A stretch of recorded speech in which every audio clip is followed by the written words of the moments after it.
अतिथिगण और किसान भाइयों और बहनों को मैं फिजा काज़मी हार्दिक दिल से स्वागत करती हूँ। इस एक दिवसीय किसान गोष्ठी का आयोजन फसल क्रांति द्वारा सीएट टायर्स और सौजन्य एवं कृषि विज्ञान केंद्र सदलपुर के सहयोग से किया जा रहा है।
मैं कृषि विज्ञान केंद्र सदलपुर के program coordinator doctor Narendra Kumar से अनुरोध करूंगी कि वो मंच पर आए और कार्यक्रम की जानकारी सभी किसान भाइयों को दें। डॉक्टर नरेंद्र कुमार जी। सबको नमस्कार। जय हिंद, जय भारत, जय जवान, जय किसान और जय विज्ञान। आवाज तो पीछे जा रही है ना। आज का ये जो कार्यक्रम है फसल क्रांति मैगजीन है, आपके सामने है, ये देखी होगी। मैगजीन है किसानों को जागरूक करने के लिए। इनके सौजन्य से सीएट टायर है, इसके सौजन्य से किसानों में जागरूकता लाने के लिए ये कार्यक्रम किया जा रहा है। इस कार्यक्रम का उद्देश्य है जो खरीफ की फसलें हैं, ग्वार का रहेगा, मूंग का रहेगा और बाजरा, क्योंकि ये जो 2023 का वर्ष है अंतरराष्ट्रीय मोटा अनाज वर्ष। पहले मोटा अनाज खाया करते, बाजरा खाया करते या फिर ज्वार भी खा लिया करते, तो वो मोटे अनाज में आते हैं। तो सरकार ने इसकी तरफ लोगों को रुझान पैदा करने के लिए अंतरराष्ट्रीय मोटा अनाज वर्ष घोषित किया है, ताकि लोग उसकी तरफ बढ़े। पहले स्वस्थ ज्यादा रहते थे, आजकल स्वास्थ्य की समस्याएं पैदा होगी, तो हमें अपने खान पान को बदलना होगा। तो सबसे पहले आज के इस कार्यक्रम के लिए मैं हमारे बीच में डॉक्टर ओपी नेहरा, जो इस कार्यक्रम के मुख्य अतिथि हैं, उनका स्वागत करता हूं। डॉक्टर साहब का स्वागत है। डॉक्टर ओपी नेहरा हमारे यहाँ प्रोफेसर रहे हैं और काफ़ी साल कोऑर्डिनेटर रहे हैं और यूनिवर्सिटी में प्रोफेसर भी रहे हैं। हर कार्यक्रम में हमारे बीच में आते हैं, तो तहे दिल से शुक्रिया है, टाइम निकाल के ये आते हैं। और फसल क्रांति मैगजीन, उसके अधिकारी और सीएट टायर्स वालों की कंपनी जो है, उनका भी तहे दिल से अभिनंदन है। और इसमें हम जो है मुख्य समस्याएं हैं फसलों की, उसके अलावा मिट्टी पानी जांच है, वो भी बहुत जरूरी है। हमने देखा कई खेतों में समस्या आती है, जमाव नहीं होता, तो पता चलता है उसमें कोई पानी की शिकायत है या मिट्टी में है। बागवानी के बारे में भी थोड़ी सी जागरूकता की जरूरत है, रुझान बहुत पैदा हो गया। आपने हमारे केंद्र में भी देखा होगा, बागवानी धीरे धीरे बढ़ रही है। आप 2 साल बाद देखोगे तो बागवानी आपको कम से कम 10 एकड़ में मिलेगी। तो आने वाला जो समय है सिर्फ फसलों पे आधारित न होकर बागवानी की तरफ उसको लेके जाना पड़ेगा। और तीसरी जो बात है प्राकृतिक खेती, हर कोई सरकार, संस्था, विभाग प्राकृतिक खेती की तरफ जोर दे रहे हैं। उसका उद्देश्य यही है कि हमने खर्चे घटाने हैं, तो उससे भी हम डिस्कस करेंगे। डॉक्टर राधेश्याम जी से अनुरोध करना चाहूंगी कि वो मंच पर आएं और किसानों को कृषि से संबंधित जानकारी उपलब्ध कराएं अपने विषय पर। स्वागत है डॉक्टर राधेश्याम जी का। सभी किसान भाइयों को मेरा राम राम। मैं यहाँ आज कृषि विज्ञान केंद्र में कृषि विकास अधिकारी के पद पे आपको हमारे महकमे की तरफ से जो एग्रीकल्चर डिपार्टमेंट है, खेतीबाड़ी विभाग है, उसमें क्या क्या स्कीमें चल रही है उसके बारे में मैं थोड़ा सा आपको रूबरू करवाना चाहता हूँ। वैसे तो ये लगभग स्कीमें हमें सारी मोटा मोटा लगभग सभी को पता ही है, फिर भी मैं आपको थोड़ा सा एक रिवाइज करना चाहता हूँ। हमारे महकमे में लगभग 16-17 स्कीमें ऐसी हैं जो किसानों के लिए सीधे रूप से चलाई जा रही है। उनमें सबसे पहले मेरी फसल मेरा ब्यौरा, ये ऐसी स्कीम है जिसमें हम अपनी फसल की खुद गिरदावरी करते हैं। भी हमने अपने खेत में किस किले में, किस मुरब्बे में क्या फसल लगा रखी है, इसकी गिरदावरी हम खुद करते हैं। इसका मेन उद्देश्य ये है कि जब पटवारी या एग्रीकल्चर विभाग से कोई भी उसकी जांच पड़ताल करने आता है भी किस फसल की आपने काश्त कर रखी है, तो गिरदावरी में उसकी कोई भी कल को जो स्कीम का फायदा मिलना है उससे वो वंचित ना रहे। जैसे मेरी फसल मेरा ब्यौरा है और जो प्रधानमंत्री फसल बीमा योजना है, कई बार ऐसा होता है कि किसान को पता नहीं होता कि उसने किस जो फसल वो बो रहा है वो किस किले में उसने ऑनलाइन करनी है। और जब एग्रीकल्चर महकमे के जो अधिकारी कर्मचारी उसको चेक करने आते हैं, वो किला कुछ और बताते हैं, किसान कुछ और बताता है। तो ये बार बार अगर वो मेरी फसल मेरा ब्यौरा लगातार किसान करवाएगा तो उसको ये पता हो जाएगा भी मैंने पिछली बार ये गलती कर दी थी, भी ये 15 नंबर मुरब्बे का 19 नंबर किला है और मेरे को जो फसल में जो बोनी थी वो 15 नंबर के 10 नंबर में या 6 नंबर में इसमें बोनी थी। तो उससे जो आगे उसको जो भी नुकसान होना है उससे वो बच जाएगा। पीछे एक स्कीम आई थी देसी कपास की। देसी कपास अगर कोई किसान लगाता है तो उसको 3,000 रुपये प्रति एकड़ की दर से पैसे मिलते हैं। एक प्रोत्साहन राशि है सरकार की तरफ से। उसमें भी बहुत से किसानों से ये गलतियां हो गई थी कि उसने फसल भी बो रखी थी लेकिन उसने जो मेरी फसल मेरा ब्यौरा करवाया वो गलत कर दिया या पटवारी ने गलत कर दिया, तो उस वजह से उसने फसल बोने के बावजूद भी वो उस चीज़ से वंचित रह गया। इसके अलावा एक स्कीम है प्रधानमंत्री फसल बीमा योजना, जिसमें किसान को प्रति वर्ष 6,000 रुपये मिलते हैं।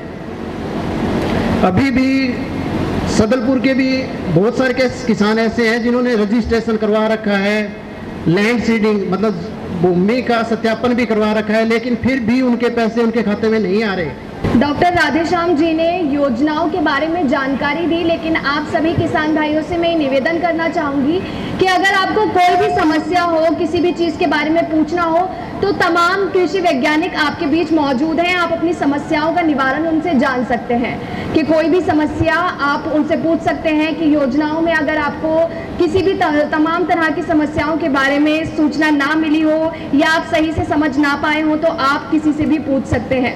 मैं अनुरोध करूंगी कि अब डॉक्टर ओपी मेहता जी यहाँ पर आएं और किसानों को कृषि संबंधित ओपी नेहरा जी जानकारी दें। स्वागत है ओपी नेहरा जी का। कृषि विज्ञान सदलपुर के अंदर आज का आयोजित प्रोग्राम जो सीईटी के द्वारा किया गया है, उसमें इसमें हाल में उपस्थित मेरे सभी भाई बहन, अन्नदाताओं और दूर और नजदीक गांव से परिचित और अपरिचित किसान भाइयों, मैं आपका धन्यवाद करता हूं कि आपके माध्यम से मैं आपके बीच में आकर के कुछ लाभकारी बातें जो आपके आ सकती है काम, उसके बारे में बताना शुरू करूंगा। मेरे से पहले पूर्व वक्ता डॉक्टर राधे श्याम जी ने कुछ आपको सरकारी स्कीमों के बारे में बताया और केंद्र सिविलपुर के बारे में बताना चाहता हूं कि सन 90 के आसपास ये आयोजित किया गया था। यहाँ हिसार जिले का 2 जिले में संभालने की जिम्मेदारी थी, जिसमें हिसार और फतेहाबाद। हिसार की पश्चिमी सीमा पर ये सबसे बड़ा गांव आपकी सेवा में 33वां साल लग रहा है ये स्थापित हुए। अब तक इस बढ़ते पेड़ के अंदर 16 शाखाएं उत्पन्न हो चुकी है जो सभी दिशाओं में फैल चुकी है। लगभग उन शाखाओं से 50 व्यक्ति और जुड़े हुए हैं। मैं 16 का नाम इसलिए ले रहा हूं कि 16 कोऑर्डिनेटर, सीनियर कोऑर्डिनेटर, प्रोफेसर यहाँ तक आ चुके हैं। जहां के किसानों का बहुत सहयोग रहा है इसको ऊंचा उठाने में। ये मैं उस रूप में बोल रहा हूं जिस जिले के अंदर विश्व विख्यात यूनिवर्सिटी हो, जिसका नंबर हरियाणा में जो ऊपर तो है ही है, हिंदुस्तान के इलाकों में जिसका ऊपर की 10 यूनिवर्सिटी में नंबर आता है वो यूनिवर्सिटी हिसार है। आज के कार्यक्रम में पहुंचे सभी किसान भाइयों और हमारे कृषि विज्ञान केंद्र के संयोजक डॉक्टर नरेंद्र जी और आज के कार्यक्रम के मुख्य अतिथि डॉक्टर ओपी नेहरा जी और सीएट टायर टीम और एक फसल क्रांति मैगजीन है उनकी टीम, आप सबका हमारे कृषि विज्ञान केंद्र सदलपुर में पहुंचने पर बहुत बहुत स्वागत है। जैसा कि डॉक्टर साहब ने, डॉक्टर ओपी नेहरा जी ने लगभग जो अपनी इस खरीफ की फसल है उनके बारे में मेन चीजें बता दी हैं। ग्वार, मूंग और कपास के बारे में काफी कुछ बताया डॉक्टर साहब ने। और एक इस एरिया की मुख्य फसल है बाजरा। बाजरा का जो बिजाई का समय है वो लगभग अभी जुलाई, जिस तरह अभी 15 दिन पड़े हैं बाजरे की बिजाई के लिए, आप बाजरे की बिजाई कर सकते हो। इसके लिए अब सबसे पहले है कि कौन सी किस्म का चुनाव करें। एक बायो फोर्टिफाइड वैरायटी आई हुई है हमारे यूनिवर्सिटी से, चौधरी चंद सिंह हरियाणा कृषि विश्वविद्यालय ने निकाली हैं। 2 नई वैरायटी हैं, HHB 299 और HHB 311। और इसके साथ साथ एक और वैरायटी है HHB 67 इम्प्रूव, जो कि किसानों में बहुत ज्यादा पॉपुलर है, लगभग सारे किसान उगाते हैं। ग्वार की फसल, जो बाजरे की फसल के लिए जो मेन चीज है, सबसे पहले आता है इसमें बिजाई का समय। जैसे आपको मैंने बताया कि बहुत सारे, जैसे यहाँ जो एरिया अपना थोड़ा सा रेनफेड एरिया है, वर्षा के आधारित एरिया है, बहुत सारे किसानों ने थोड़ा जल्दी बिजाई कर दी है। जो आपको टायर से संबंधित जानकारी देंगे कि टायर्स की क्या कुछ परेशानियां रहती हैं जिनका समाधान आप इनसे पूछ सकते हैं। तो स्वागत है स्वप्निल जैन जी, बहुत बहुत आपका। नमस्कार सभी किसान भाइयों और बहनों को, मेरा नाम स्वप्निल जैन है। मैं as a sales and service देखता हूँ हरियाणा सीएट टायर्स। तो अभी हम किस किस टायर सेगमेंट में हैं, तो मैं बात करूँ 2 व्हीलर के टायर में हम मार्केट लीडर हैं, सबसे ज़्यादा शेयर हमारा है। कार में भी हमारे टायर्स आते हैं, ट्रक, 2 व्हीलर और OTR और फार्म में। मैं जिस स्पेशलिटी टीम से हूँ मैं देखता हूँ फार्म और OTR। तो फार्म टायर के बारे में मैं आपको बताऊँ, तो ये जो प्लांट्स हैं वो कहाँ पर हैं, हालोल में है, भांडुप में है, नागपुर, हैदराबाद, नासिक, ये हमारे भारत के प्लांट्स हैं। इसके अलावा किस किस सेगमेंट में जो ट्रैक्टर के टायर हमारे किस किस सेगमेंट में अवेलेबल हैं।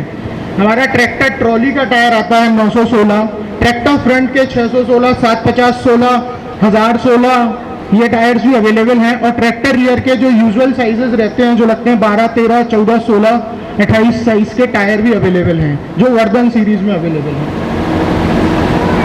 अब मैं आपको बताता हूँ कि सबसे ज़्यादा समस्या कहाँ आती है, चैलेंजेस कहाँ फेस करता है किसान की टायर में जैसे कई बार प्रॉब्लम आती है कि सॉइल कंपैक्शन सही नहीं रहता, एक जो ट्रैक्शन होना चाहिए टायर का वो धरती से मिलता नहीं है, कई बार पहिया घूमने लग जाता है, ये गुड्डी के कारण होता है। मेन चीज़ ये रहती है गुड्डी अगर सही नहीं रहती किसी टायर की तो उसमें ये इशू आता है। इसके बाद पंचर और डैमेज का भी काफ़ी समस्या रहती है कि पंचर हो जाता है बार बार टायर, और लैक ऑफ मैनेजमेंट नॉलेज भी रहती है। टायर की नॉलेज जिस तरीके से मैं आपको बताता हूँ कि अगर आप खेती में अगर टायर को यूज़ कर रहे हैं तो उसमें आपको हवा का जो प्रेशर है वो रखना है 13 से 15 PSI, और वही टायर आप अगर वही ट्रैक्टर अगर आप जब रोड पर लेकर जाते हैं ढुलाई में यूज़ करते हैं तो आपको 18 से 20 PSI का उसमें एयर प्रेशर रखना है, तो आपका सर्विस भी अच्छा देगा और टायर में ऐसा कोई इशू नहीं आएगा। कि वर्धन टायर के फायदे और विशेषताएं क्या क्या है, इसमें गहरी गुड्डी है, बाकी टायरों के मुकाबले इसमें 1 या 2 mm जो रबड़ है वो भी ज़्यादा है। इसका मैं आपको आगे चल के बताऊंगा, जो मैंने कंपैरिजन कर रखा है कंपनी से। बाकी इसमें बेहतर कर्षण है और नियंत्रण है जो आपके टायर को फिसलने नहीं देता है। कई बार ऐसा होता है टायर फिसल जाता है उस वजह से। खेती और ढुलाई दोनों में कारगर है ये, जो जैसा कि मैंने आपको बताया बेहतर माइलेज मिलता है इससे, और मिट्टी को ये फंसने नहीं देता है। इसके जो आर्क्स हैं आपने देखे होंगे उसकी वजह से मिट्टी इसमें फंसती नहीं है, वो बाहर निकल जाती है और टायर को ये फिसलने नहीं देता। इसके अलावा इसका चौड़ा ट्रेड है, इसकी हाइट भी आप एक बार मैं चाहूँगा, टायर हमारा बाहर लगा हुआ है वैन में, आप देखें इसकी जो हाइट और चौड़ाई है 14 साइज का टायर लगा हुआ है, जो कि 15 साइज के MRF के साइज के बराबर है। मीन्स जो भाई 15 साइज का MRF का टायर लगाते हैं तो 14 साइज ही उसी सेम लेवल का और सेम चौड़ाई का है। इसके अलावा वर्धन टायर किस किस साइज में उपलब्ध है उसके बाद 616 फ्रंट में 616 और 750-16, और रियर में 12-4-28, 13-6-28, 14-9-28 और 16-9-28। अब बात करते हैं सबसे मेन इंपॉर्टेंट चीज़ की, जो कि है वारंटी पॉलिसी। जिस कंपनी को अपने प्रोडक्ट पे विश्वास होता है वही वारंटी और गारंटी देते हैं। तो हम लोग देते हैं 7 साल की मैन्युफैक्चरिंग वारंटी प्लस 3 साल की अनकंडीशनल वारंटी 50% घिसाई तक। 3 साल तक अगर 3 साल के अंदर आपके टायर में अगर कुछ भी होता है जो टायर चलने योग्य नहीं रहता है, सर्विसेबल नहीं रहता है, तो कंपनी आपको उसको चेंज करके देती है। सिर्फ आपको घिसाई का पैसा आपसे चार्ज किया जाता है, जितना टायर घिसा रहता है उतना आपको अमाउंट पे करना है और आपको नया टायर उपलब्ध करा दिया जाता है। ये जैसे मैं आपको बता रहा था कंपैरिजन वाइज की क्या चीज़ है, कैसे ज़्यादा अच्छा टायर है वर्धन। इसमें जो रबड़ भी है वो भी काफ़ी ज़्यादा है और वेट भी काफ़ी ज़्यादा है। 750-16 वर्धन की बात करूं तो वो 2700 ग्राम पर टायर वेट में ज़्यादा है दूसरी कंपनियों के मुताबिक। 4 रिब में ये टायर आता है, आप देख भी सकते हैं बाहर। इसके अलावा अभी हार्वेस्टर का सीजन आने वाला है, तो ये एक स्लाइड मैंने डाली थी। हमारा एक 18-4-30 का टायर भी आता है आयुष्मान, जो कि हार्वेस्टिंग में काफ़ी अच्छा टायर है। इस पर भी सेम वारंटी और गारंटी है। थैंक यू सो मच, मेरे साइड से इतना ही, और मैं धन्यवाद करना चाहूँगा फसल क्रांति टीम को इस प्रोग्राम को ऑर्गेनाइज कराने के लिए। Thank you so much. Tyre से संबंधित जानकारी हमें दी स्वप्निल जैन जी ने, बहुत बहुत धन्यवाद।